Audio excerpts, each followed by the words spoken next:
Step 1. Start by removing the headrest from the driver's seat. You may need to tilt the seat forward to do this. Step 2. Place the cover over the seat backrest with the front side facing forward and pull it downwards like putting on a t-shirt. Step 3. At the top of the cover, locate the holes for the headrest. Tuck the headrest's plastic housing through these holes to keep them properly aligned. Step 4. Pull the cover down evenly at the sides, back and front. Step 5. Locate the tuck-in pouch.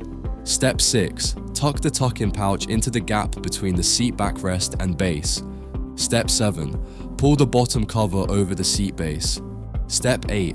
Locate the straps at the side of the base. Step 9. Pull these straps around to the back of the seat and attach them together.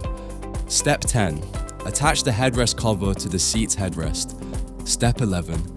Place the front of the central armrest cover to the armrest. Step 12. Pull the cover back and fold it round the back of the armrest's corners. Step 13. Lift the armrest up and attach the Velcro straps together.